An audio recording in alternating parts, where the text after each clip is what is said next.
तो सर्वे इनको कराने की ज़रूरत नहीं, इनको ज़रूरत है कि कैसे गरीबों को उजाड़ करके भगा करके, जिनको इन्होंने 5 डिसमिल ज़मीन देने की घोषणा की थी, गरीब आदमी मजबूरी बस आहार पोखर के पिंड पर एक ठो चिमकी तान के एगो झोंपड़ी डाल के रह रहा है।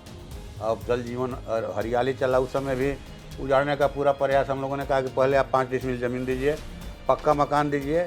गरीब आदमी, भूमिहीन आदमी मजबूरी बस वहाँ माह मैदान में बसा है, कोई शौक से नहीं जाता है, और आप उसको उजाड़ दीजिएगा, महाभारत होगा गांव-गांव में। चलिए उजाड़िए, हम लोग रहेंगे सामने खड़ा, चढ़ाइए हमारे छाती पर, चढ़ाइए बुलडोजर को। गरीबों को उजाड़ना है, ये सर्वे नहीं है, ये डबल इंजन की सरकार है। और ये भगदड़ मचा कर की लोग रखे, भगदड़, रोज एगो कागज जुटाइए हैं। जो भगदड़ मोदी सरकार ने नोटबंदी से शुरू किया था, जमीन खाली कराकर कॉरपोरेटों को देना चाहते हैं, अडानी अंडानी को। हम ये कहना चाहते हैं, ये बड़ा आरोप लगा रहे हैं। बिल्कुल। मुख्यमंत्री नीतीश कुमार हाँ से मिलेंगे आप इस मुद्दे पे? क्यों नहीं मिलेंगे? ये क्या सर्वे? आप 21 लाख एकड़ जमीन निकालिए ना, जो भूमि सुधार आयोग ने कहा, सही हवा में कह दिया। करोड़ 22 करोड़ रुपया खर्च हुआ था उस समय, महीनों मैंने काम किया था डी बंदोपाध्याय जी ने, और आप उसको रद्दी की टोकरी में डाल दिए। तो आप इसी तरह से रोज एगो भगदड़ मचाइएगा कि क्या मजाक है भाई गरीब के साथ। अब जो गांव जो है नहीं लगाएगा स्मार्ट मीटर, पूरा गांव का लाइन काट दीजिएगा। तो इसीलिए काटिएगा ना कि माने गरीब आदमी का जिसका 200-300 का बिल आता है, उसको आप 25-35 लाख का बिल भेजिएगा, इसीलिए लगाइएगा स्मार्ट मीटर। ज़बरदस्ती नहीं होना चाहिए। लोकसभा में भी हम बोले थे कि जो स्वेच्छा से लगाएं स्मार्ट मीटर, लगाइए उनको, जबरदस्ती लाठी के डंडे पर मत लगाइए, नहीं तो बगावत हो जाएगा गांव-गांव में। अभी जो हमारे बिहार के बिजली मंत्री हैं, ऊर्जा मंत्री श्री विजेंद्र प्रसाद यादव जी माननीय, उनके घर में स्मार्ट मीटर नहीं है। अच्छा, ऊर्जा मंत्री के घर में स्मार्ट मीटर नहीं, और 6.5 लाख का बिजली का बिल बाकी है। तो आम आदमी का आप काट दीजिएगा, आप पकड़ के जेल में बंद कर दीजिएगा। अब मंत्री के घर में स्मार्ट मीटर नहीं लगेगा, अब मंत्री जी का 6.5 लाख का बिजली का बिल बाकी रहेगा, उसको आप नहीं तसलिएगा। ये तथ्य है, तथ्य हम लोग देंगे आपको। नमस्कार, बिहार तक देख रहे हैं आप, और आपके साथ मैं हूं आशीष अभिनव। देश को और दिल्ली को मालूम नहीं था कि 20 रुपए और 100 रुपए का चंदा लेकर लोकसभा चुनाव लड़ रहे एक प्रत्याशी केंद्रीय मंत्री आर.के. सिंह को चुनाव में शिकस्त दे देंगे। लेकिन आरा की जनता को इस बात का एहसास था, और सुदामा प्रसाद ने वो कमाल किया जो लंबे समय से जिसकी उम्मीद लेफ्ट को थी और इनकी पार्टी को थी। आज हमारे न्यूज रूम में खास मेहमान हैं आरा लोकसभा क्षेत्र के सांसद सुदामा प्रसाद सिंह। हम स्वागत करते हैं आपका सर बिहार तक पर। कैसे हैं सर आप? ठीक ठाक हैं, आप ठीक हैं? हाँ बिल्कुल ठीक है। और आरा की जनता से लेकर पूरे बिहार की जनता आपको देख रही है, और इस इंटरव्यू का इंतजार भी इसलिए था कि पहली दफा आप सांसद बनने के बाद न्यूज रूम इंटरव्यू दे रहे हैं सर। आरा की जीत को कैसे देखते हैं, और आरा जब आप जीते तो मन में पहला ख्याल क्या आया? ये आरा की जीत जो है वहाँ के लाखों भूमिहीन गरीब किसानों की जीत है, खेत मजदूरों की जीत है, छोटे मझोले व्यवसायियों दुकानदारों की जीत है, रिक्शा टमटम टेम्पू ठेला चलाने वाले लोगों की जीत है, दाई जो झाड़ू पोछा का काम करती है उनकी जीत है। क्योंकि चुनाव मैं नहीं लड़ रहा था, बल्कि चुनाव वही लोग लड़ रहे थे। ये चुनाव पार्टी और कैंडिडेट से ऊपर उठकर आम आवाम का हो गया था, जो दिन भर खटने के बाद दोनों वक्त की रोटी से मरहूम रहते हैं, और दिन भर जो है कहिए कि खून पसीना बहाने के बाद दोनों टाइम उनके घरों में चूल्हा नहीं जलता है। तो दरअसल वही लोग चुनाव लड़ रहे थे, वही लोग चंदा भी जुटा रहे थे, 10 रुपया, 20 रुपया, 50 रुपया, चुनाव का प्रचार भी कर रहे थे, अपने घरों से खाना खा कर आते थे। हाँ, और मैंने दिन भर प्रचार करते थे। 46-47 डिग्री सेल्सियस मैंने कहा जाए कि तापमान था, किसी की भी जान जा सकती थी। हमारे एक कॉमरेड विष्णुदेव प्रसाद यादव जी जो मोतिहारी से चुनाव के प्रचार में आए थे, 1 महीने से थे आरा विधानसभा में, चुनाव के अंतिम दिन प्रचार के 30 मई को लू लगने से उनकी मौत हो गई। तो ऐसे भयानक स्थितियों का सामना करके गरीब गुरबों ने चुनाव लड़ा और चुनाव में जीत का झंडा लहराया। 2014 के चुनाव की रिपोर्ट जब आई थी तो कहा गया कि सबसे महंगा अब तक का चुनाव है, और उसके बाद लगातार चुनाव दर चुनाव ये महंगाई भी बढ़ती गई और चुनाव भी महंगा होता चला गया। केंद्रीय मंत्री आर.के. सिंह को आपने चुनाव हरा दिया, उम्मीद कितनी थी इसकी? देखिए, उम्मीद पर ही हर बार हम लोग चुनाव लड़ते हैं, जीतता है हारता है आदमी। लेकिन हम लोग देख रहे थे कि लंबे समय से इस क्षेत्र की जो बुनियादी समस्याएं हैं उन समस्याओं पर सदन के अंदर कोई आवाज़ नहीं उठ रही है। हमारे ज़िले की अर्थव्यवस्था जो है मूलतः खेती पर निर्भर है और खेती की रीढ़ जो है वो सोन नारे हैं हमारे ज़िले में। हमारे ही ज़िले में क्या कहा जाए कि मध्य बिहार के 8-10 ज़िलों में सोन नहरों से सिंचाई होती है जो आज मृतप्राय है। माने न केंद्र सरकार ने न राज्य सरकारों ने उसकी सुध ली और मरणासन स्थिति में है। तो हम समझते हैं कि वो बात होनी चाहिए लोकसभा के अंदर। लोकसभा इसी के लिए है, लोकसभा इसी के लिए है कि वो व्यापक लोगों के रोजी रोटी का ख्याल करे, रोजगार का ख्याल करे, उनकी सुरक्षा का ख्याल करे, शांति का ख्याल करे, चाहे वो किसान हो, चाहे वो मजदूर हो, चाहे वो दुकानदार हों या पढ़ने वाले छात्र छात्राएं हों, सबका ख्याल करे, नौकरी पेशा लोगों का।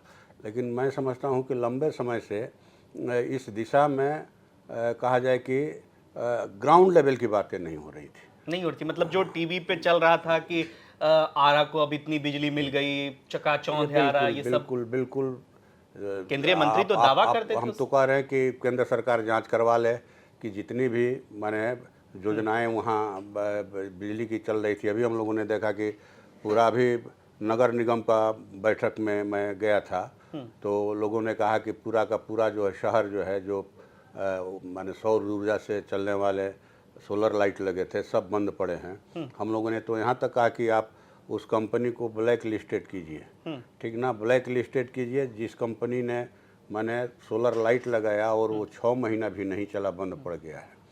हम समझते हैं कि विकास का जो हवा खड़ा किया गया था, जिस ढंग से देश में हमारे माननीय प्रधानमंत्री जी का हुआ है, विकास सबका साथ सबका विकास, इसी ढंग का हुआ था।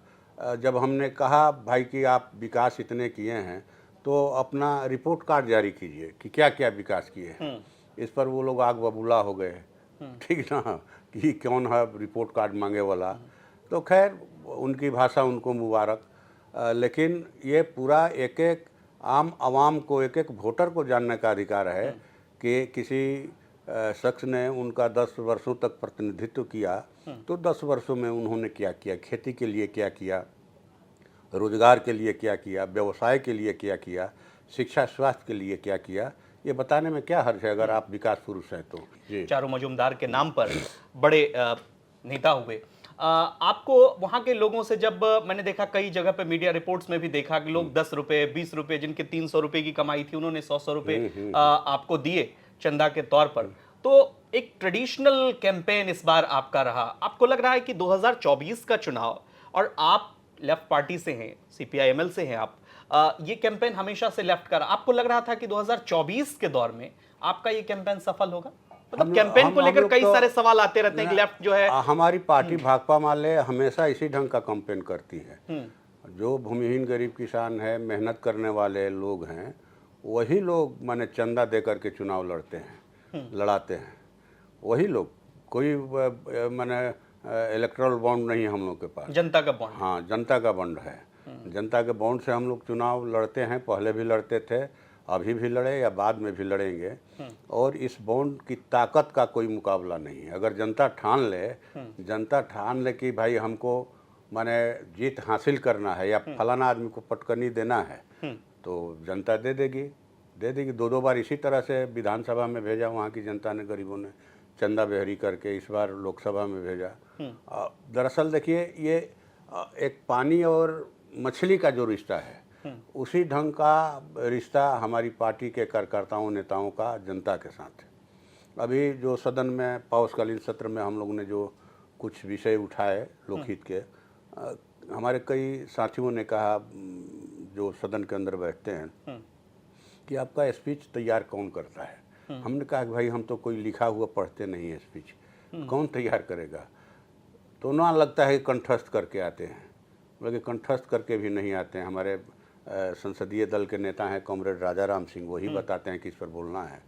दरअसल जिन लोगों की हम समस्याओं को सदन के अंदर उठाते हैं, जिनकी मांगों को रखते हैं, जिनका दुख तकलीफ रखते हैं, दरअसल वही लोग हमको पाल पोस के बड़ा किए हैं, वही लोग पाला पोसा है। बचपन में ही हम लोग मैट्रिक पास करने के बाद मैंने घर बार छोड़ दिए थे। उनके उन संघर्षों का भी जिक्र हाँ, करिए, हाँ, क्योंकि कई आयाम हैं आपके राजनीति के और तो- आपके राजनीतिक तो जीवन के। वही लोग खाना खिलाकर बड़ा किया हमको। ये कब की बात है? ये 1979 की बात है। 79 में 78 में मैंने मैट्रिक पास किया जैन स्कूल से। परिवार ने भेजा था, पवना गांव में मेरा घर है और वहाँ मेरी एक छोटी सी दुकान है मिठाई की। पिताजी अभी भी वो मिठाई की दुकान? हाँ है। तो अभी भी वही हमारे परिवार की जीविका का मुख्य आधार वही है। अच्छा, वो मिठाई की दुकान? मिठाई की दुकान। तो भेजा पढ़ने के लिए और यहाँ आए। अब मैंने इंटर फर्स्ट ईयर कंप्लीट कर लिए थे।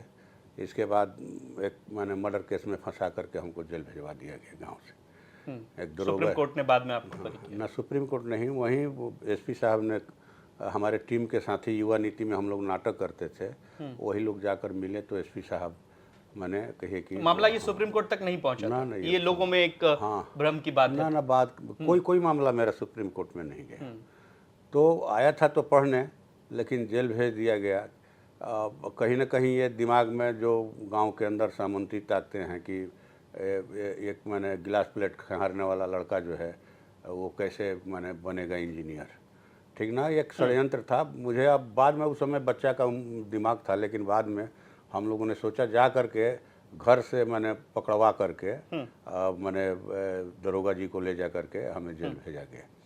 तो खैर नाटक करते थे हम, नाटक करते करते जो है नाटक किए, फिर आईपीएफ का सेक्रेटरी बनाया गया। लेफ्ट की तरफ झुकाव कब से हुआ? यह हमारा शुरू से ही था। शुरू से ही था? शुरू से ही मैंने पढ़ने आए तो संपर्क हुआ।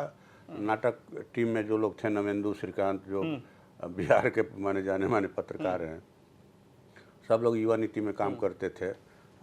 गांव-गांव जा कर के नाटक करना भूमिहीन गरीब किसानों के बीच, या चट्टी बाज़ारों पर नुक्कड़ नाटक करना, जैसे सवा सेर गेहूँ हो गया, जंगीराम की हवेली, गुरुशरण सिंह। इन सब नाटकों में आपने किरदार निभाया। लेकिन एक सवाल यहाँ पे बनता है सर आपसे, चूंकि आपने जिक्र किया उस दौर का और झुका हुआ, अभी और तब की स्थिति का जरा आकलन करते हैं पार्टी के लिहाज से। तब साम्यवादी पार्टी के, संपूर्ण कम्युनिस्ट पार्टी की हम बात कर रहे हैं, देश में एक मजबूत विपक्ष के तौर पर कम्युनिस्ट पार्टी होती थी। 50 के करीब सांसद हुआ करते थे। कभी ऐसा सिचुएशन भी रहा कि बिहार से 10 से 12 सांसद जीत कर जाया करते थे कम्युनिस्ट पार्टी के। लेकिन जनाधार कैसे घट गया कम्युनिस्ट पार्टी का, संपूर्ण कम्युनिस्ट? देखिए, अब कहीं ना कहीं देखिए, मान लीजिए कि हम लोग को तो लगता है कि जो लोकहित के सवाल हैं, उन सवालों पर कई कम्युनिस्ट पार्टियां बनी। मान लीजिए कि सबसे पुरानी पार्टी तो सीपीआई ही है, फिर 64 में सीपीएम बनी, फिर 69 में सीपीआईएमएल बनी। तो कम्युनिस्ट पार्टी का जो मूल सिद्धांत है, मेहनत कशों का राज, मुझे लगता है कि इस सिद्धांत के धूमिल पड़ने की वजह से ये फ्रैक्शन पैदा हुआ। अगर मान लीजिए कि कोई पार्टी किसी राज्य में सरकार में आ जाती है, कम्युनिस्ट पार्टी, तो निश्चित तौर पर वो ठीक है सरकार चलावे, लेकिन संपूर्णता में उसको माने आम आवाम, पूरे देश के आवाम की बातों को सोचना होगा। और एक कहा जाए कि माने पूरे देश के लेवल पर आंदोलन खड़ा हो, चाहे हो सकता है इसके लिए हमारी सरकार को दांव पर लगाना पड़े। तो कहीं ना कहीं इसमें कमी लगाया, कई जगह पे आपने लगाया भी, और कई सारी चीजें हैं। लेकिन आपको नहीं लगता कि जो गैर कांग्रेसवाद के में जन्मी हुई पार्टियां हैं, समाजवादी पार्टियां जो अपने आप को कहती हैं, उन पार्टियों के उभार के बाद से लेफ्ट की राजनीति जो है वो उस तरह से नहीं पनप पाई? आपको नहीं लगता ऐसा? मैंने अब कहीं ना कहीं पिछलग्गूपन का भाव था। अब वो भाव खत्म है? हम लोग तो जब से हैं पार्टी में, अपनी पार्टी में, इसी पार्टी में हम रहे। जहाँ कहीं भी ऐसी चीज़ होती है हम लोग देखते हैं उसको, कि ऐसा कोई हो नहीं हम लोगों के बीच में। हम माने इसीलिए विधानसभा जो चुनाव हुआ, 12 विधायक हमारे जीते बिहार में, और सरकार में शामिल होने का न्योता दिया गया। लेकिन हम लोगों ने कहा कि नहीं, हम सरकार को बाहर से समर्थन देंगे और जनता के जो मुद्दे हैं उस पर हम सदन के अंदर सदन के बाहर लड़ते लेकिन लोग सवाल पूछते हैं, लोग कहते हैं कि अगर आप सरकार में रहेंगे, मंत्री पद मिलेगा तो जनता का थोड़ा डेवलपमेंट ज्यादा हो जाएगा। जो लोग, मैंने दीपांकर जी से भी ये सवाल पूछा, राजा राम सिंह जी से भी ये सवाल पूछा, वो कह रहे हैं कि ठीक है, आगे आने पर पार्टी जो है इस पर फैसला ले सकती है। ना, हम लोग सोचेंगे, इस पर विचार करेंगे, लेकिन ऐसा बात नहीं है कि माने जो सरकार में मंत्री हैं उनके इलाके में बहुत ज़्यादा विकास हो रहा है। आपका निशाना आर.के. सिंह पे। ठीक ना। वो विकास तो ठीक है, विकास होना चाहिए। विकास का मतलब क्या है, जेन्युइन मतलब हमने कहा कि भाई माने वो रोजी रोटी विकास की परिभाषा यहाँ से शुरू होना चाहिए। अभी हमारे यहाँ इलाके में बाढ़ आई, गंगा नदी के किनारे कई गांव जो है जवैनिया है, उसके करीब 50-60 घर जो है गंगा के गोद में चले गए। गंगा ने ढाह दिया, माने पूरा समा गए। आपको खवासपुर में 14-15 घर माने ढह गए। तो विकास की परिभाषा मेरे ख्याल से जो गंगा किनारे रहने वाले लोग हैं, जो 24 घंटा बरसात के दिनों में भय और दहशत के माहौल में जीते हैं, उनके भय और दहशत को दूर करना विकास है। विकास ये नहीं कि आप सोने का एक्सीलेटर बनवा दिए, बनवा ही सकते हैं सोने का एक्सीलेटर, और खेती बर्बाद हो, अनाज नहीं मिले, आदमी को रोटी नहीं मिले, आदमी के पेट में रोटी नहीं रहेगी तो सोने के एक्सीलेटर पर भी नहीं चढ़ पाएगा। अगर पेट में रोटी रहेगी, हाथ में रोजगार रहेगा, तो वो पत्थर की सीढ़ी भी चढ़ करके एक प्लेटफार्म से दूसरे प्लेटफार्म पर जा सकता है। ठीक है, आते हैं सर बिहार के मुद्दे पर। चूंकि 1 साल बाद विधानसभा का चुनाव होना है और आपकी पार्टी इस बार दावा कर रही है, जो आपके नेता जिनके इंटरव्यूज बिहार तक पे भी हुए, उन्होंने कहा कि हम करीब करीब इस बार 50 सीटों पर दावा ठोकेंगे और चुनाव लड़ेंगे। सुदामा प्रसाद को क्या लगता है कि बढ़ते हुए जनाधार, 2 सांसद आप जीत कर पहुंचे, विधानसभा चुनाव अब नजदीक है, तो इसमें आप अपनी पार्टी को लेकर क्या कहेंगे? तैयारियां कैसी है? तैयारी तो हम लोग कर रहे हैं। तैयारी तो जहाँ कमज़ोर बहुत हैं हम लोग, वहाँ तो मैंने दूसरे दल ही लड़े हैं, लेकिन जहाँ हमारी मजबूत उपस्थिति है आंदोलन के मामले में, संगठन के मामले में, जनाधार के मामले में, जरूर हम लोग लड़ना चाहेंगे। 19 सीटें मिली थी पिछले गठबंधन में हम लोग को, और 19 में से 12 सीटें हमने जीते थे। हाँ, अभी लोकसभा चुनाव में भी 3 सीटें मिली थी हम लोगों को, और 3 में से 2 जीते हम लोग।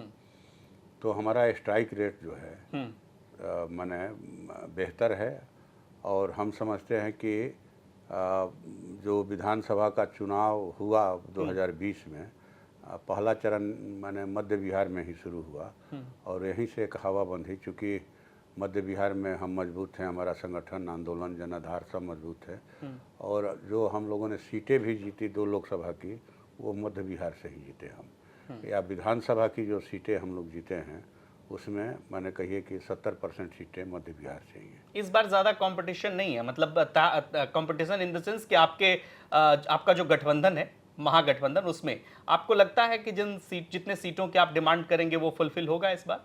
अब तो हमारे नेता तय करेंगे इसको, मैं इस पर क्या बोलूँगा। लेकिन हर किसी की यह आकांक्षा होती है कि हम ज़्यादा से ज़्यादा सीटों पर लड़ें और ज़्यादा से ज़्यादा सीटों पर जीत हासिल करें। नेतृत्व का सवाल है, तेजस्वी यादव के नेतृत्व को कैसे देखते हैं? अब तो माने जिस ढंग के विपक्ष माने भाजपा के जरिए या भाजपा गठबंधन के जरिए जिस ढंग की बिना सिर पैर की बातें की जा रही हैं, तो इसका मतलब है कि जो पढ़ा लिखा आदमी नहीं रहेगा वो एमएलए एमपी नहीं बनेगा, प्रधानमंत्री नहीं बनेगा, मुख्यमंत्री नहीं बनेगा। इसी ढंग का ये सवाल खड़ा कर रहे हैं। अच्छा, मतलब तो तेजस्वी पर जो सवाल प्रशांत किशोर के द्वारा या बीजेपी के द्वारा उनके एजुकेशन पे ये फाजुल सवाल है। राजनीतिक सवाल खड़ा कीजिए ना भाई, आप राजनीतिक बातचीत कीजिए, उनसे बैठाइए, आप बैठ करके बहस कीजिए उनसे। अच्छा, आपसे कहाँ कम माने किस मामले में कम पड़ते हैं, ठीक ना। अब माने भाजपा तो तेजस्वी की कौन सी बातें आपको अच्छी लगती है? ना ठीक है, तेजस्वी जी युवा हैं, माने कहा जाए कि उनके अंदर जो झारूपन भी है, और उनको युवा वर्ग पर माने ये भी कर रहा है। या फिर रोज़गार के सवाल पर जो कुछ हम लोग लड़ रहे थे बाहर से कि भाई माने रोज़गार दीजिए, तो या जातीय जनगणना करवाइए, तो गठबंधन में भी ये माने ये तय हुआ था कि भाई इन सवालों पर हम लोगों को सरकार को माने फोकस करना है, और बना। वो फोकस भी किए वो लोग। 17 महीने की सरकार में करीब 5 लाख युवाओं को रोजगार मिला, या जातीय जनगणना करवाया गया, या उस हिसाब से आरक्षण की सीमा को 10% बढ़ाया गया, या फिर 95 लाख लोगों को जो जिनकी आमदनी जो है 6,000 रुपये मासिक है, 2 लाख रुपए का माने अनुग्रह राशि रोजगार के लिए देने की घोषणा हुई। तो माने ये कहा जाए कि एक था उनके अंदर थी ये इस ढंग के स्पिरिट। हम लोग भी उस मामले में पूरा माने हमेशा सवाल उठाते थे, बातचीत रखते थे सदन के अंदर या बाहर भी। तो ये निश्चित तौर पर स्वागत योग्य बात है। स्वागत कोई बिहार का युवा करेगा, माने कि भाई उसको रोजगार मिले। लोग तो बाल बच्चों को इसीलिए पढ़ाते हैं कि उनको पढ़ लिख करके रोजगार मिले, हैं। तो ये है पॉजिटिव चीज़। ठीक है, आपने युवाओं की बात की, भागीदारी की बात की। एक सवाल आता है कि महागठबंधन में कोऑर्डिनेशन की लोकसभा चुनाव के दौरान थोड़ी कमी दिखी। जैसे पूर्णिया सीट को ले लीजिए, पप्पू यादव अगर इस आपके गठबंधन से चुनाव लड़ते, हालांकि जीत गए, नैतिक समर्थन भी कांग्रेस पार्टी का उनको प्राप्त है, लेकिन वो कांग्रेस पार्टी के सांसद नहीं, निर्दलीय सांसद बने। यहाँ कोऑर्डिनेशन की कमी दिखी। कन्हैया कुमार के बारे में भी लोग कहते हैं कि लालू प्रसाद ने वीटो लगा दिया, नहीं तो दिल्ली से नहीं, उनको बिहार से चुनाव लड़ाती कांग्रेस पार्टी। इन चीजों में आपको लगता है कि कोऑर्डिनेशन की कमी रही? अब तो इस पर हम कोई प्रतिक्रिया नहीं दे पाएंगे, इसलिए कि ये पुरानी बातें हैं। अब नहीं, 2025 से उसका ये लिंकअप है कि पप्पू यादव कैंपेन करें, कन्हैया कुमार कैंपेन करें। तो ये जो है हमारे ऊपरी शीर्ष नेतृत्व जो है इस बारे में बोलने के लिए अधिकृत है, ठीक ना। हम लोग इस पर क्या बोलेंगे। ठीक है, और भी कई सारे सवाल हैं। बिहार में अभी एक मुद्दा जो है बहुत गर्म हुआ सर, नवादा की घटना हुई और करीब 80 घरों को जलाया गया। इस घटना को आप कैसे देखते हैं? और जिस तरीके से उस आग में कई लोग जो है उनके घर प्रभावित हुए, घर पूरा का पूरा जल ही गया सर। लेफ्ट आंदोलनों के लिए जाना जाता है, लेकिन संघर्ष की आवाज़, उनकी आवाज़ थोड़ी कम दिखी। आपको लगता है कि वहाँ पर प्रतिनिधि को पहुँचना चाहिए था, बोलना चाहिए था? जिस तरह की घटना घटी, और आप ज़मीन पर संघर्ष करने के लिए जाने जाते हैं, आप जाने जाते हैं, आपकी पार्टी जानी जाती थी, लेकिन वहाँ पर इसकी कमी दिखी सर। वहीं की घटना नहीं है, पूरे बिहार में कहा जाए कि अपराधियों का मनोबल 7वें आसमान पर माने चढ़ा हुआ है। गया में एक मांझी जाति के मजदूर का हाथ काट दिया गया, इसलिए कि वो बुलडोजर के सामने खड़ा हो गए, या माने जब झोपड़ी उतारी जा रही थी, या एक जिनका हाथ काटा गया वो 100 रुपया मजदूरी मांग रहे थे, बकाया था। नवादा की घटना हुई, 80 घरों को जला दिया गया। अभी 9 सितंबर को यहाँ अरवल जिला के हमारे जिला कमेटी के माने सदस्य थे संजय चंद्रवंशी जी, सुनील चंद्रवंशी जी, गोली मार करके उनकी हत्या कर दी गई। तो इन सवालों पर हम लोगों ने विरोध किया, काफ़ी प्रखर होकर विरोध किया, और 23 तारीख को पूरे बिहार में हम लोगों ने प्रतिवाद माने किया इसका। तो हम लोग तो विरोध कर रहे हैं इन घटनाओं का, लेकिन अब जो लोग सिर्फ अपना हाथ से अपना पीठ थपथपाना जानते हैं, माने उनको तो जिम्मेवारी लेनी होगी कि भाई सरकार का इकबाल जो है ख़त्म हो रहा है बिहार में, और अपराधियों के नियंत्रण में बिहार चला गया है, ठीक ना। तो हम तो यही कहेंगे कि सरकार को इस पर माने ध्यान देना चाहिए, सख्ती के साथ ध्यान देना चाहिए। लेकिन लगता है कि हमारे माननीय मुख्यमंत्री जी इन चीज़ों से बेखबर रहते हैं।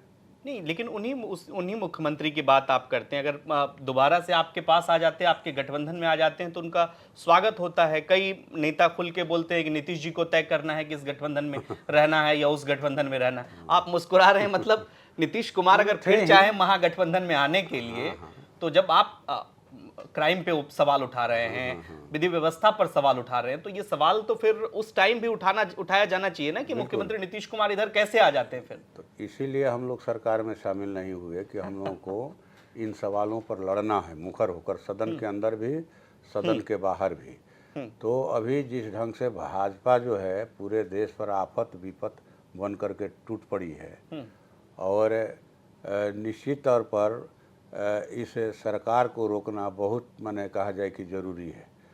जिस तरह से माने कहिए कि सार्वजनिक उपक्रमों को अडानी अंबानी के हवाले किया जा रहा है, रोजगार के अवसर ख़त्म किए जा रहे हैं, रेलवे दे दिया गया, एयरपोर्ट दे दिया गया, बंदरगाह दे दिया गया, खदान दिया जा रहा है, दे दिया गया, हाँ, जल जंगल ज़मीन सब पर उनका माने कब्जा कराया जा रहा है।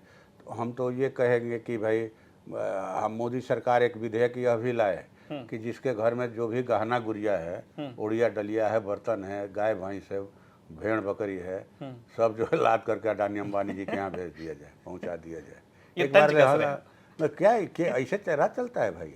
है माने महंगाई की वजह से माने रोटी की संख्या घट रही है गरीब के थाली से, है रोटी का आकार छोटा हो रहा है, और आप कह रहे हैं कि सबका साथ सबका विकास है। माने कोई भी जीवन का कोई भी क्षेत्र हो, इनका देखिए, रेलवे हो, चाहे माने शिक्षा का मामला हो, स्वास्थ्य का मामला हो, रोजगार 30 लाख नौकरियां माने रिक्त पड़ी हैं माने, लेकिन इनको उसकी फिक्र नहीं है। इनको तो 2 करोड़ पर हर साल देने का जो वायदा किए थे रोजगार, कि हम माने माने 10 वर्षों में 20 करोड़ रोजगार दिए, उसका रिपोर्ट कार्ड जारी करना चाहिए। लेकिन ये 24 घंटा गाय गेरू, हिंदू मुस्लिम, हिंदुस्तान पाकिस्तान, मंदिर मस्जिद, इसी में उलझाए रहते आपका हैं। यही स्पीच वायरल हुआ था। हम 2-3 सवाल और लेंगे अभी, क्योंकि अभी आते हैं सर। इस आपने रेलवे का मुद्दा उठाया था कि जो बिहार के लोग या दिल्ली से जाते हैं, बिहार जाते हैं, उधर से आते हैं, ट्रेन में भर भर के लोग जाते हैं, रिजर्वेशन नहीं मिलता सर। इन समस्याओं से लगातार लोगों को दो चार होना पड़ रहा है, पहले से भी होना पड़ रहा है। सदन में क्या इसकी आवाज और तेज होगी? बिल्कुल होगी। आप माने वंदे भारत ट्रेन की संख्या बढ़ा रहे हैं, बढ़ाइए भाई, बुलेट ट्रेन चलाइए, खूब चलाइए। लेकिन आम आदमी जिसके मेहनत से ये देश चलता है, जो किसान हो, मजदूर हो, नौकरी पेशा लोग हों, उनके लिए आपके मन में क्या है भाई? गरीब आदमी तो बुलेट ट्रेन और वंदे भारत को छू भी नहीं सकता है। उसको छूने के लिए स्टेशन पर जाना होगा, स्टेशन पर जाने के लिए 50 रुपये का प्लेटफार्म टिकट लेना होगा, तभी ना छुएगा, स्टेशन पर जाएगा तो। ऐसा ही कोई भीड़ जा करके थोड़े छू लेगी। हम लोग देखिए ना भाई, कोरोना काल में जितनी गाड़ियाँ, साधारण गाड़ियाँ बंद की गई थी, उन गाड़ियों को फिर से चालू करेंगे, हम लोगों ने सवाल उठाया था। जनरल बोगी की संख्या घटाई जा रही है, 3 टायर की संख्या घटाई जा रही है, आप उनकी संख्या बढ़ाइए, जनरल गाड़ियों की संख्या बढ़ाइए। आप हम लोग तो देखे, हम तो खुद आए हैं, आपको मैंने यहाँ से कटिहार से चल करके मैंने खड़ा होकर के आए हैं दिल्ली, कटिहार से अमरपाली एक्सप्रेस में। तो जिस तरह से खास करके महिलाओं को जो जिलत मैंने भरी यात्रा मैंने करनी पड़ती है, पैखाना तक में, शौचालय तक में भी लोग ठूसे रहते हैं, कोई मैंने दिल्ली से बिहार जाने वाली ट्रेनों की भी यही स्थिति। हाँ, बस सब जगह आदमी जा नहीं सकता है, शौचालय नहीं जा सकता है। क्या तमाशा चल रहा है भाई? आप सब कुछ उठा करके दे रहे हैं, माने पूरा मुट्ठी भर लोगों को दे रहे हैं। जब आपने ये सदन में सवाल उठाया था, स्पीकर भी आपको गौर से सुन रहे थे, सरकार की तरफ से कोई लिखित आश्वासन आया इस पर?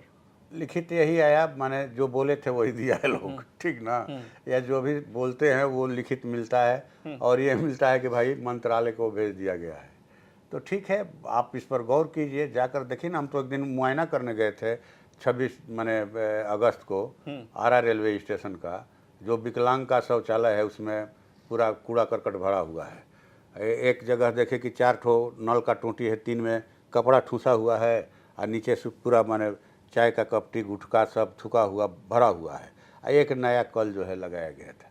तो हम लोगों ने तो कहा कि भाई आप क्या, ये इसीलिए दानापुर के बाद आरा सबसे ज़्यादा माने रेलवे को राजस्व अश्विनी वैष्णव से नहीं मिलेंगे आप, क्योंकि वो तो रोज ट्वीट कर रहे हैं, अच्छा खासा रेलवे पर रील बना करके भेज रहे हैं, हालांकि सोशल मीडिया पर खूब वायरल भी होते हैं। लेकिन आपकी इस बारे में जो बात आप यहाँ कह रहे हैं, वो आप केंद्रीय मंत्री से जाकर मिलकर कहेंगे? हाँ, मिलेंगे, और उनको चिट्ठी भी दिए हैं, ठीक ना? मिलेंगे, बातचीत करेंगे हम उनसे, ठीक ना? अच्छा, लेकिन बिहार में एक और मुद्दा सर अभी चल रहा है, और जिस पर सरकार कह रही है कि हमारा पॉजिटिव इंटेंशन है जमीन सर्वे को लेकर के। कई जगह पर स्थितियां ये रही कि कागजात नहीं है, डॉक्यूमेंट नहीं है लोगों के पास, खतियान में रिकॉर्ड दर्ज नहीं है, कई जगह पर कैथी लिपि को लेकर के समस्या है, कई तरह की समस्याएं। लेकिन सरकार ये कह रही है कि लैंड का एक रिकॉर्ड होना चाहिए। नीतीश कुमार लंबे समय से कह रहे हैं कि, और इसका वो हवाला देते हैं कि जो कानून अभी लैंड सर्वे को लेकर के है, और जो मामले कोर्ट में पेंडिंग है, उसमें देखिएगा कि ज़्यादातर जो हत्याएं हो रही हैं वो ज़मीन विवाद से जुड़ी हत्याएं हैं। तो एक रिकॉर्ड रहना चाहिए सरकार के पास, इसमें पॉजिटिव इंटेंशन है। लेकिन आप लोग विरोध कर रहे हैं, विरोध का आधार क्या है?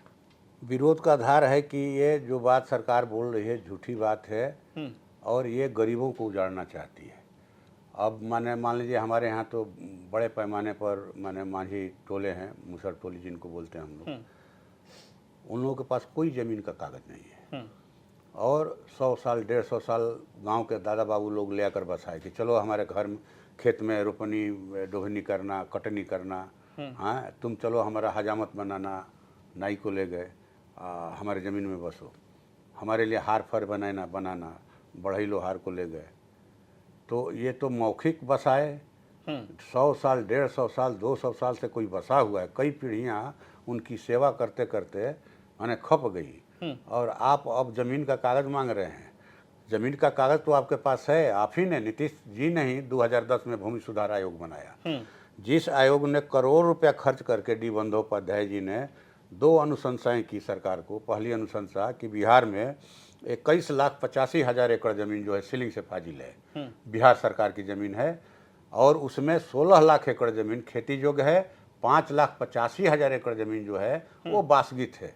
अगर आप बिहार का विकास करना चाहते हैं तो 16 लाख भूमिहीन परिवारों को 1-1 एकड़ खेती योग्य ज़मीन दीजिए और 10-10 डिसमिल ज़मीन जो है वो बासगित दीजिए। उनकी क्रय शक्ति बढ़ेगी, बाज़ारों में चहल पहल बढ़ेगी। फिर दूसरा अनुशंसा था कि बिहार में खेती घाटे में जा रही, बिहार में भी आज सबसे ज़्यादा खेती बटाईदार किसान कर रहे हैं। जिन भूधारी किसानों के पास, भूस्वामियों के पास रोजगार का दूसरा विकल्प है, वो खेती नहीं कर रहे हैं, वो खेती बटाई पर लगा रहे हैं। कल के खेत मजदूर आज बटाईदार किसान हैं, और उस समय तो 77% की रिपोर्ट थी आयोग की कि 77% लोग खेती मनी बटाई पर करते हैं। लेकिन जो पूरा घाटे की खेती का भार उठाकर चल रहा है, उसको कोई पहचान ही नहीं है कि हम खेती करते हैं, हम किसानी करते हैं। किसान की पहचान नहीं है, ना उनको डीजल सब्सिडी मिलेगा, ना फसल क्षति मुआवजा मिलेगा, ना बैंक में उनका केसीसी खुलेगा, ना उनका अनाज जो है सरकारी रेट पर बिकेगा। तो आप भाई उनको पहचान पत्र दीजिए। हम जब कृषि उद्योग विकास समिति के चेयरमैन थे तो हमने ये अनुशंसा किया बिहार सरकार को कि आप उनको पहचान पत्र दीजिए, ताकि हजारों करोड़ का जो देश का लाखों करोड़ का जो कृषि बजट है वो सब उनको भी उस बजट का लाभ मिले। ये लाभ तो बिचौलिए उठा रहे हैं, अधिकारी उठा रहे हैं, कहाँ मिल रहा है वास्तविक किसानों को। इसलिए ये 2 वाइटल सवाल हैं। तो सर्वे इनको कराने की ज़रूरत नहीं, इनको ज़रूरत है कि कैसे गरीबों को उजाड़ करके, भगा करके, जिनको इन्होंने 5 डिसमिल ज़मीन देने की घोषणा की थी, गरीब आदमी मजबूरी बस आहार पोखर के पिंड पर एक ठो चिमकी तान के एगो झोंपड़ी डाल के रह रहा है। अब जल जीवन और हरियाली चला, उस समय भी उजाड़ने का पूरा प्रयास हम लोगों ने कहा कि पहले आप 5 डिसमिल ज़मीन दीजिए, पक्का मकान दीजिए। गरीब आदमी, भूमिहीन आदमी मजबूरी बस वहाँ माह मैदान में बसा है, कोई शौक से नहीं जाता है, और आप उसको उजाड़ दीजिएगा, महाभारत होगा गांव-गांव में। चलिए उजाड़िए, हम लोग रहेंगे सामने खड़ा, चढ़ाइए हमारे छाती पर, चढ़ाइए बुलडोजर, हम लोग सामना करेंगे। तो इनको गरीबों को उजाड़ना है, ये सर्वे नहीं है। ये डबल इंजन की सरकार है, और ये भगदड़ मचा कर की लोग रखे हैं, भगदड़। रोज एगो कागज जुटाइए हैं, जो भगदड़ मोदी सरकार ने नोटबंदी से शुरू किया था, हम लोगों ने वो भगदड़ देखा। आपको कोरोना काल में 3-3 बार के लॉकडाउन में कैसे लोग भूख प्यास से लड़ते हुए बम्बई और दिल्ली से माने गाँव में गए पैदल चल करके, कितने लोगों की मौत हुई देखा हमने। फिर ये आपको CAA NRC के जरिए भगदड़, रोज़ कागज़ दिखाएगा आदमी। अभी जो हरियाणा पंजाब में काम कर रहा है कि घर पर नहीं है तो उसका घर जो है सरकार का हो जाएगा, जा रहा है दौड़ करके आदमी काम धंधा छोड़ करके, तो आदमी रोज कागज जुटाएगा, काम नहीं करेगा। मतलब आप ये कह रहे हैं कि मुख्यमंत्री नीतीश जी कागज मांग रहे हैं, सिर्फ लोगों को परेशान कर रहे हैं जमीन सर्वे के नाम पे। जमीन खाली कराकर कॉर्पोरेटों को देना चाहते हैं, अडानी अंडानी को, हम ये कहना चाहते हैं। ये बड़ा आरोप लगा रहे हैं। बिल्कुल। मुख्यमंत्री नीतीश कुमार हाँ से मिलेंगे आप इस मुद्दे पे? क्यों नहीं मिलेंगे? ये क्या सर्वे? आप 21 लाख एकड़ जमीन निकालिए ना, जो भूमि सुधार आयोग ने कहा, सही हवा में कह दिया। 22 करोड़ रुपया खर्च हुआ था उस समय, महीनों मैंने काम किया था डी बंदोपाध्याय जी ने, और आप उसको रद्दी की टोकरी में डाल दिए। तो आप इसी तरह से रोज एगो भगदड़ मचाइएगा। ठीक है, एक और बड़ा सवाल है, चूंकि आपने इस पर गंभीर आरोप लगाए हैं और अब आरजेडी एक गंभीर आरोप भी लगा रही है, आंदोलन करने की बात कर रही है, वो है स्मार्ट मीटर का। तेजस्वी जी कह रहे हैं ये स्मार्ट मीटर नहीं, स्मार्ट चीटर है। ठीक है, बोल रहे हैं, और हम लोग तो लोकसभा में भी बोले थे, विनियोग विधेयक पर जिस दिन बोल रहे थे कि ये स्मार्ट मीटर जनता का खून पीने वाला मीटर है, ये जनता का खून पीता है। एक छोटा उदाहरण हम अपने जिले का देते हैं। हमारे यहाँ जगदीशपुर एक प्रखंड है, नगर पंचायत है, वहाँ वार्ड नंबर 3 में मोहम्मद मुस्तफ़ा एक गरीब आदमी रहते हैं, उनके घर में 2 बल्ब जलता है, एक पंखा चलता है। 18 माह पहले ज़बरदस्ती उनके विरोध के बावजूद जो है उन लोगों ने स्मार्ट मीटर लगा दिया। उनका बिजली का बिल 18 माह पहले क्लियर था, 2 माह में ही इतना बिल हो गया कि वो घबरा करके जा करके बोले कि भाई हमारा लाइन काट दीजिए। लाइन कटवा दिए। कितना बिल आया था उनका? बताते हैं, सुनिए तो। अभी 2 बार आए। हम जन संवाद 15 दिन पर करते हैं, लोग समस्याएं लेकर आते हैं।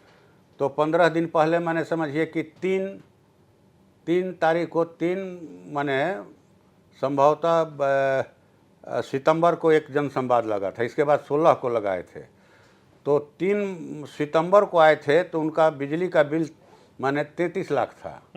33 लाख? हाँ जी, सुनिए ना, आपको खिस्सा दिखा देते, आपके व्हाट्सएप पर भेज देंगे। और 16 मई को आए तो उनका बिल 34 लाख 8 हजार माने करीब 35 लाख के लपेट में था। ये स्मार्ट मीटर की हकीकत बता रहे हैं सांसद महोदय, सुन लिया जाए, इंटरेस्टिंग कहानी है। हाँ, इसके बाद हमने पूरा डीएम को भेजा, एसी को भेजा बिजली विभाग का कि क्या मजाक है भाई गरीब के साथ। अब जो गांव जो है नहीं लगाएगा स्मार्ट मीटर, पूरा गांव का लाइन काट दीजिएगा।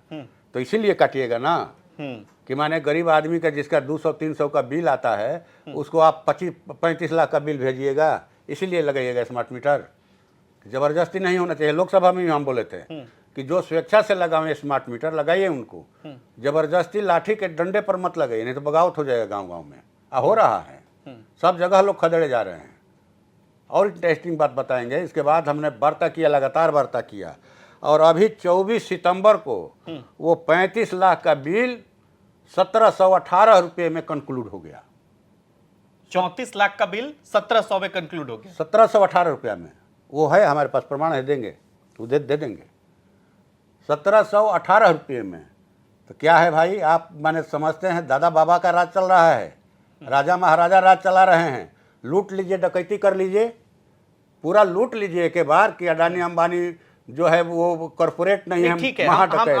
सुन लीजिए और सुनिए। अभी जो हमारे बिहार के बिजली मंत्री हैं, ऊर्जा मंत्री श्री विजेंद्र प्रसाद यादव जी माननीय, उनके घर में स्मार्ट मीटर नहीं है। अच्छा, ऊर्जा मंत्री के घर में स्मार्ट मीटर नहीं। और 6.5 लाख का बिजली का बिल बाकी है। तो आम आदमी का आप काट दीजिएगा, आप पकड़ के जेल में बंद कर दीजिएगा। अब मंत्री के घर में स्मार्ट मीटर नहीं लगेगा, अब मंत्री जी का 6.5 लाख का बिजली का बिल बाकी रहेगा, उसको आप नहीं तसलिएगा। ये तथ्य है, तथ्य हम लोग देंगे आपको। 6.5 लाख का माननीय ऊर्जा मंत्री जी के घर का बिल बाकी है। ये आपको माने अगस्त 14 अगस्त तक का ये रिपोर्ट है। ठीक है, आपने ये आरोप लगाया, मेरा सीधा उनके घर में स्मार्ट मीटर नहीं है। तो ये लोग शुरू करें ना अपने घर से भाई, मंत्री नहीं करेगा अपने घर से शुरुआत। बीजेपी के जितने माने वोटर हैं चाहे घर हैं, उनमें ये लोग नहीं जा रहे हैं। वो जा रहा है इंडिया गठबंधन का जो गरीब गुरबा भूमिहीन गरीब है उसके घर में अच्छा, जाता मतलब है। आप ये कह रहे हैं कि स्मार्ट मीटर जो लगाया जा रहा है वो इंडिया गठबंधन के समर्थकों के घर में लगाया जा रहा है? बिल्कुल, लाठी के जोर पर, और केस किया जा रहा है। तो हो रहा है, विरोध हो रहा है। ठीक है, तो एक बात बताइए, सीधा सा सवाल। स्मार्ट मीटर और जमीन सर्वे, दो सवाल ये है, और दोनों सवाल पे अगर महागठबंधन की सरकार बनती है 25 में, सुदामा प्रसाद का स्टैंड क्या होगा, आपकी पार्टी का स्टैंड क्या होगा, और महागठबंधन का स्टैंड क्या होगा? हम स्मार्ट मीटर का विरोध करेंगे। स्मार्ट मीटर अगर जनरल मीटर के से माने फायदामंद है, कम बिल उठाएगा तो उसको लगाइए आप। 35 लाख का बिल माने पूरा घर बार चौकट कमाई का बढ़वाने के लिए नहीं लगाएगा आदमी, गाय बैल खोल करके ले जाने के लिए नहीं लगवाएगा कि आप पूरा घरे कुर्की कर लीजिए। वो गरीब आदमी का तो घर भी नहीं बिकेगा 35 लाख में। तो हम लोग लड़े, यहाँ उठाए विनियोग विधेयक पर, और फिर 13 अगस्त को हम लोगों ने धरना दिया। बहुत विराट, हजारों लोग जुटे थे वहाँ पर, आरा में दिया धरना।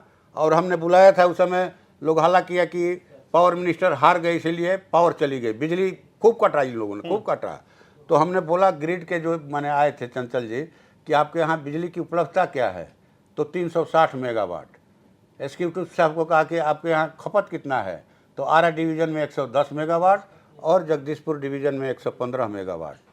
तो हमने कहा कि भाई 225 मेगावाट की खपत है, 24 घंटा बिजली दीजिएगा तो है बिजली 360 मेगावाट, खर्चा कीजिएगा तभी 135 मेगावाट बिजली। ना कहा नहीं जा रहा कि आप बिजली क्यों काट रहे हैं। आधा घंटा बिजली रहती है, 3 घंटा गायब। आरा में भी स्थिति है ना, आप तो ठीक हुआ है। हम लोग बोले कि आप जनता को तंग कीजिएगा। जनता डीएम के यहाँ धरना दे रही, कल आपके कार्यालय के यहाँ 10 हजार लोग जुट करके पूरा लाइन जो है जनता माने कहेगी कि रहिए गर्मी में। हम लोग कहेंगे कि नहीं, स्मार्ट में कोई चीज़ जनता को राहत के लिए है कि जनता को लूटने के लिए है। आपकी हर योजना जो है जनता को लूटने के लिए, उनके अंदर दहशत पैदा करने के लिए, हाँ, कि हमारी ज़मीन न चली जाए, हमारा घर न चला जाए, हमको विदेशी नागरिक मत घोषित कर दिया जाए। तो इसी ढंग की भगदड़ चाहते हैं आप भगदड़ में सब कुछ देश पूरा दे दिया जाए अडानी अंबानी को। यही नीति है मोदी सरकार की। जब जब नीतीश कुमार उस तरफ थे, आपकी तरफ थे, तो खूब विरोध कर रहे थे, लेकिन अब उधर गए हैं तो साइलेंट है। क्या कहेंगे नीतीश कुमार की राजनीति पर, क्या कहेंगे? ये उनकी राजनीति नहीं, आप विधानसभा में भी उनके साथ रहे।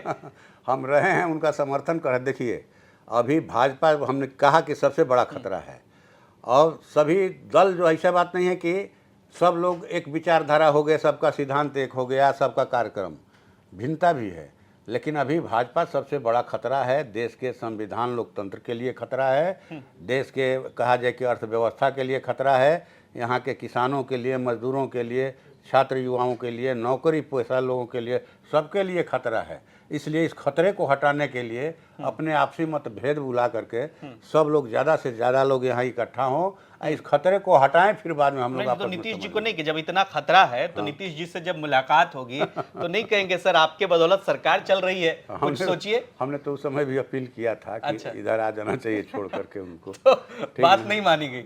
आगे आगे आपको लगता है कि ये हम लोग सरकार, प्रयास जारी रखेंगे, मतलब नीतीश जी को इधर लाने के लिए प्रयास जारी रखेंगे? बिल्कुल।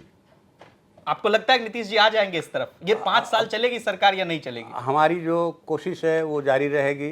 अब वो क्या करेंगे, ये नहीं, उनका लोग कह रहे क्षेत्राधिकार हैं है। कि जो राज्यों के विधानसभा चुनाव चल रहे हैं, इसके बाद नीतीश जी की अंतरात्मा की अगर आवाज जागती है और आप लोग जिस तरह से कह रहे हैं, तो क्या उस पे, अब इस पर तो वही फैसला लेंगे वो मतलब नेता की स्वागत पार्टी। करने के लिए तैयार है ना, मोटा मोटी ये कहा क्यों जाए? नहीं, भाजपा विरोधी तमाम ताकतों का स्वागत है इंडिया गठबंधन में।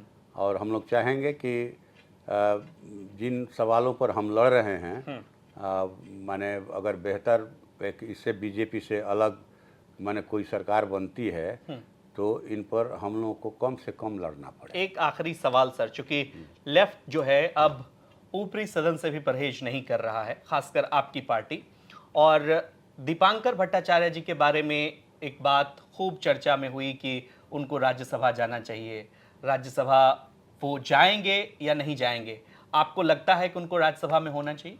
ना, मुझे लगने से कुछ नहीं होगा। ये हमारे महासचिव हैं पार्टी के, पूरे देश के पार्टी संगठन की कमान उनके हाथों में है। जो बेहतर होगा, और मुझे लगता है कि वो नहीं जाएंगे। नहीं जाएंगे? हाँ, मुझे, मेरी निजी जो राय है वो, चूँकि संगठन की चिंता उनको है कि कैसे, और बीजेपी की चिंता है कि भाजपा को कैसे हटाया जाए, ठीक ना।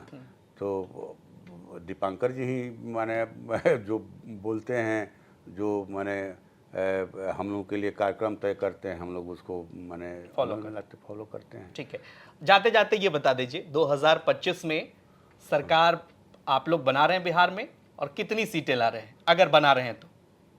ये तो अभी से मैंने कहना, साल भर का वक्त है सर। अभी तो अब तो चुनावी मोड में बिहार आ ही चुका है। हम लोग तैयारी कर रहे हैं कि अब सरकार को हटाया जाए, एनडीए को हटाया जाए, तेजस्वी को मुख्यमंत्री बनाया जाए। अब क्या होगा वो तो बात का चीज़ है।